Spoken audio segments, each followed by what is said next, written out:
chapter 5 today. Obviously, I'm sorry again. Ava is not here with me. She's spending kind of her last weekend hanging out with her grandma before she goes back to school. So, like I said, it's just me again today. For those of you who always look forward to seeing her, I am sorry that we've had such a stretch where she's not been around. So we're going to cover all of 5. This one's probably going to be, again, a little bit of a shorter one. These are all kind of a bit of shorter chapters. And so, as we talk through them, they won't be too long. So, starting at the beginning of chapter 5, it says, All the tribes of Israel came to David at Hebron and said, We are your own flesh and blood. In the past, while Saul was king over us, you were the one who led Israel on their military campaigns. And the Lord said to you, You will shepherd my people, and you will become their ruler. When all the elders of Israel had come to King David at Hebron, the king made a covenant with them at Hebron before the Lord, and they anointed David king over Israel. David was 30 years old when he became king, and he reigned 40 years. In Hebron he reigned over Judah 7 years and 6 months, and in Jerusalem he reigned over all Israel and Judah 33 years. The king and his men marched to Jerusalem to attack the Jebusites who lived there. The Jebusites said to David, You will not get in here. Even the blind and the lame can ward you off. They thought David could not get in here. Nevertheless, David captured the fortress of Zion, which is the city of David. On that day, David had said, Anyone who conquers the Jebusites will have to use the water shaft to reach those lame and blind who are David's enemies. That is why they say, The blind and the lame will not enter this place. Then David took up residence in the fortress and called it the city of David. He built up the area around it from the terraces inward, and he became more and more powerful because the Lord Almighty was with him. Now Hiram, king of Tyre, sent envoys to David, along with cedar logs and carpenters and stonemasons, and they built a palace for David. Then David knew that the Lord had established him as king over Israel and had exalted his kingdom for the sake of his people Israel. After he left Hebron, David took more concubines and wives in Jerusalem, and more sons and daughters were born to him. These are the names of the children born to him: Shammua, Shobab, Nathan, Solomon, Ebar, Elishua, Nepheg, Japhia, Elishama, Eliada, and Eliphelet. When the Philistines heard that David had been anointed king over Israel, they went up in full force to search for him. But David heard about it and went down to the stronghold. Now the Philistines had come and spread out in the valley of Rephaim. So David inquired of the Lord, Shall I go and attack the Philistines? Will you deliver them into my hands? The Lord answered, Go, for I will surely deliver the Philistines into your hands. So David went to Baal-perazim, and there he defeated them. He said, As the water breaks out, the Lord had broken out against my enemies before me. So the place was called Baal-perazim. The Philistines abandoned their idols there, and David and his men carried them off. Once more the Philistines came up and spread out in the valley of Rephaim. So David inquired of the Lord, and he answered, Do not go straight up, but circle around behind them and attack them in front of the poplar trees.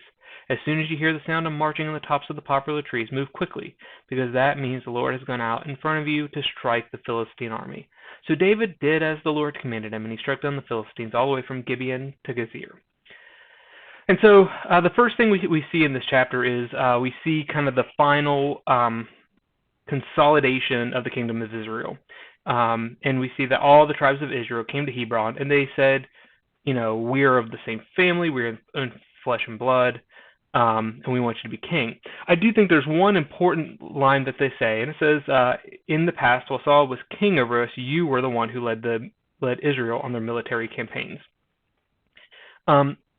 If we want to paraphrase it in a different way, what it almost says is, yeah, Saul was the one who God made king, but you were the man of action. You were the one that was actually doing things. And that happens a lot in various forms of government. You get this head of state who's sort of there at the top ruling, but it's someone below it who's actually doing it. And in some ways, this is a great example of, if you've heard the term, and I'm sure you have, of servant leadership. What we see here is they're saying, you were the one that was putting yourself out there, risking your life, and you were the one that was, in the end, while you were not king, you were the leader. And now we actually want you not only to be the leader, but to be the king. And that's really important as we think about how we should be when we are leaders in our family, in our church, in our community, in our business, whatever it is. The leader has to do things. The leader just can't sit on top and look around and point at people and say, do this, do that, do this. They actually have to serve. They have to be a person of action. They have to actually do things. One thing to remember that maybe we didn't mention during the story of David and Goliath or at least it's not mentioned, and I don't think I mentioned it. Remember that, they talk about the size of Goliath and how big he was, and how big of a warrior was. We should remember that Saul, the king of Israel, was not a small man. In fact, early in First Samuel, Samuel himself and the tribes talk about the size, and he looked kingly, he looked big. But even in that moment where Goliath was challenging Israel, Saul was not the one to step up, even though he probably was one of the largest people in his own army, and was probably one of the most qualified to actually fight against him. And he was a renowned warrior at that time. Let's not forget that Saul was a good warrior, a good fighter. He was at that point a pretty good king, and he had the size to take on Goliath if he wanted to. It wasn't Saul as king who was the servant there who fought for Israel. It was David.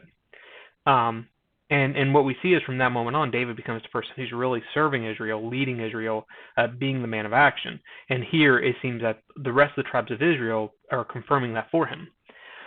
We then hear, they make the covenant and they anoint him king over Israel. And I think one thing interesting that I sort of forget, because we see so much of the detailed story of David, he was 30 when he became king over Judah. And which means he was roughly 37 and a half when he became king of Israel.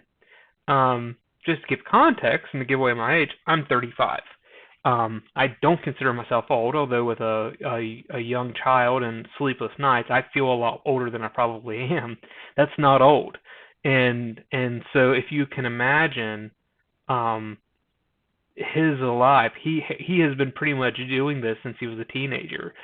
Fleeing from Saul, fighting in wars, commanding armies, and ruling and leading for probably at least half of his life at this point in time, which is absolutely kind of crazy to me to think. I take for granted how young David is a lot of times, and I do think we should remember this.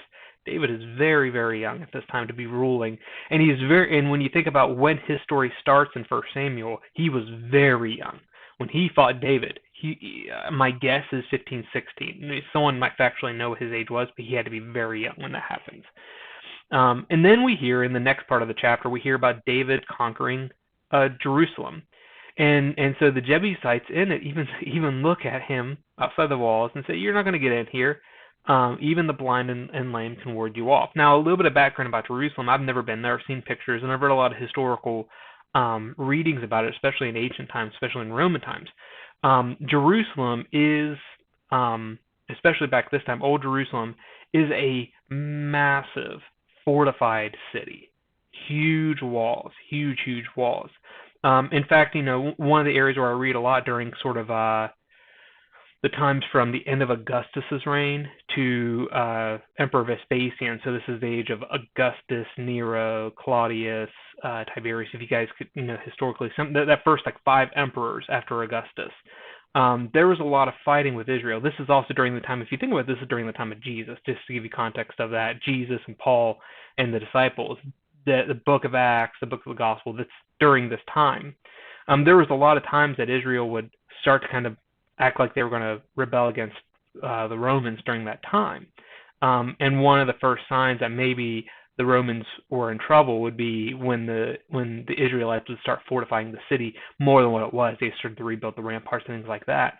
And the Romans were always real key to make sure that they didn't reinforce the city too much, because if they reinforced it too much, closed the gates, shut everyone out, and said, "Come get us." Even the Romans, the biggest empire at that time, at least in the Western Hemisphere, they couldn't get in. It was that fortified of a city. And what we actually see here is that in this paragraph is we see that was true back in David's time. It was a fortified city. Now, how he conquers it, we're not told explicitly, although to me we get this hint that anyone who conquers the Jebusites will have to use the water shaft to reach those lame and blind who are David's enemy. I got a feeling that David used a surprise attack. He used smarts over force. He didn't go over the ramparts. He likely either snuck through an incoming water pipe, or maybe even grosser, or maybe both. He might have went through a sewage pipe. Remember, if you were in a siege, which is what probably Jerusalem was at this time. You needed fresh water, and you needed a way to get your waste out of the city. And so back then, a lot of times they would use pipes, or they'd use latrines or things like that. So what it almost sounds like is maybe they used a water pipe going in, or they actually used the waste pipe, because most people don't think about an army coming through essentially coming through the sewer. There's pretty good historical context that a lot of people used to. That was a way to try and sneak into a city. A lot of times, it seems like no one ever learned their lesson. Everyone always seems to want to go through the sewage pipe. And so I got a feeling that as we talk about this particular instance, that's probably how David did this: is he went through a sewage or a water pipe and took the city by surprise and conquered the Jebusites. And so now we have David. We have him king over Israel. We have him now. He has conquered Jerusalem. Jerusalem is now part of the city, and it becomes his capital, and probably for very smart reasons because of the fortification. You know, one of the things that I think is very interesting to think about the tribe of Israel during this time is it feels like, you know, if we go from 1 Samuel to now, it feels like in the early parts of 1 Samuel, going into the beginning of 2 Samuel, it seems like we were dealing with a more, I don't want to say nomadic, but sort of more of a traveling nomadic, agrarian, agricultural society, small villages, little fortifications, very little army, you know, shepherding, gardening, you know, there was no big urbanization in the part of 1 Samuel moving into 2 Samuel. And now we see that they've conquered Jerusalem. It does seem like Hebron might have been even a little bit built up at this time. And what we see is not only does it seem like Israel, not only are they becoming stronger and they have a king, but at this point in time, it does seem like they start to urbanize more than what they were in the early times. Because remember, the Temple of Israel was in a tent for this whole period of time. And soon we're going to start hearing about a permanent temple, although that won't be King David. That'll be another king. And so it does seem like not only are we seeing a new era in King David, but we're also seeing now a bit of an urbanization of the city, of the country, of the nation as well. And so we see, you know, David takes Jerusalem, he makes it his capital, he calls it the city of David, and we actually see that the king of Tyre sends envoys. It sounds like almost as envoys of peace, and they build him a palace. And now David is sitting in Jerusalem.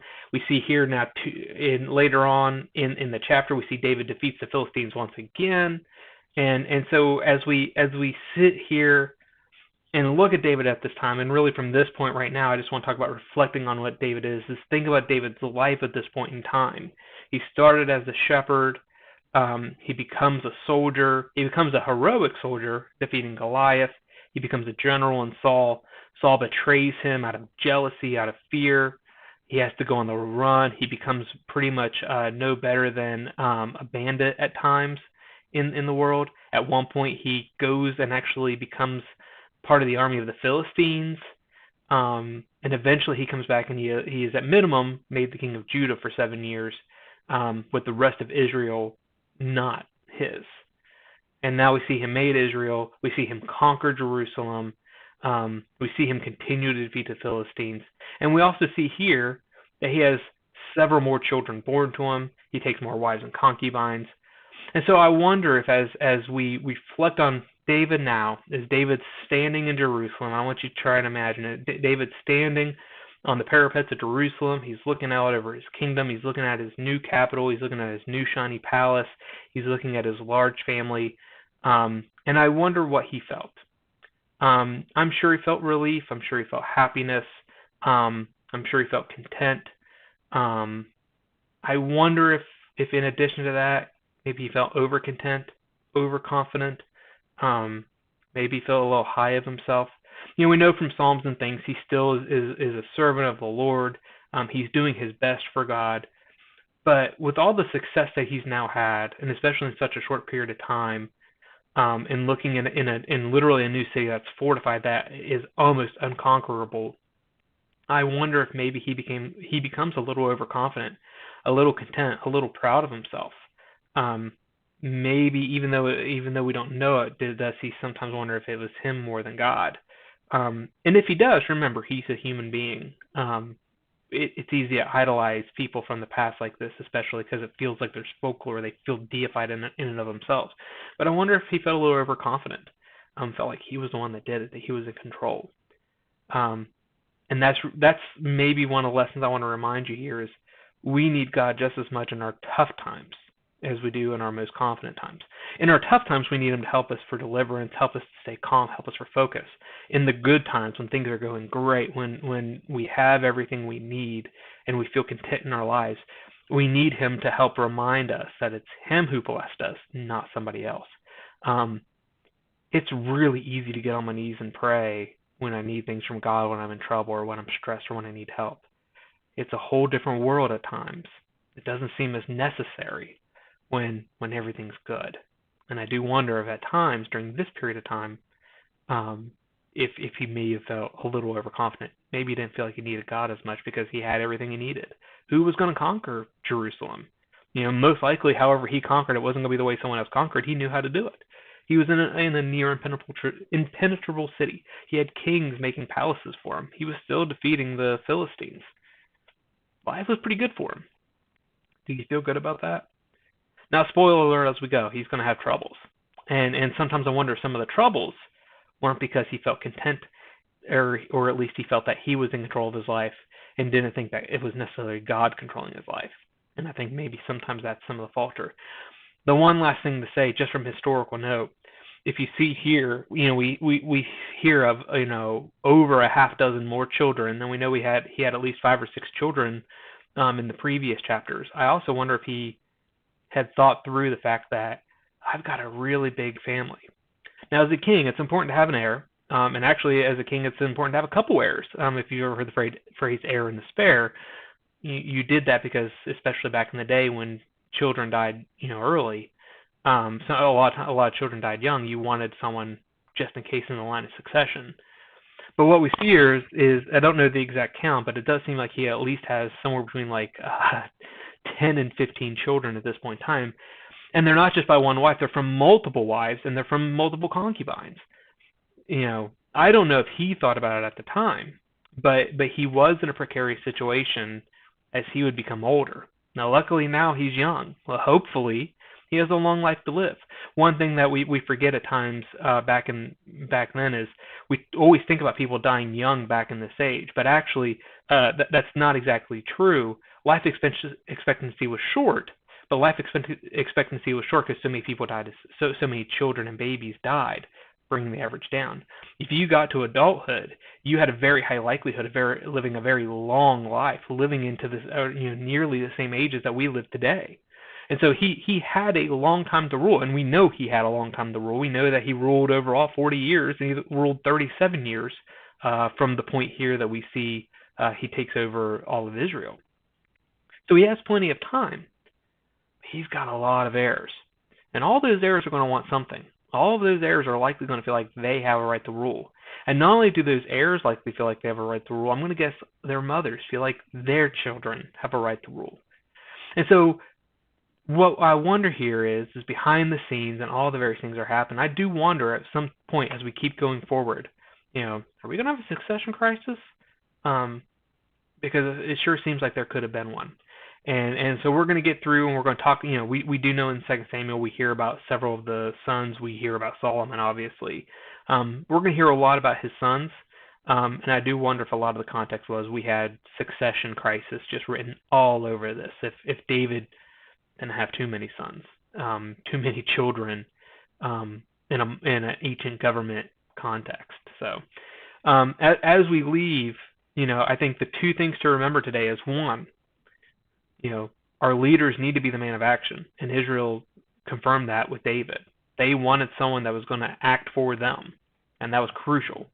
And then the second thing is remember, it looks like David is on cloud 9.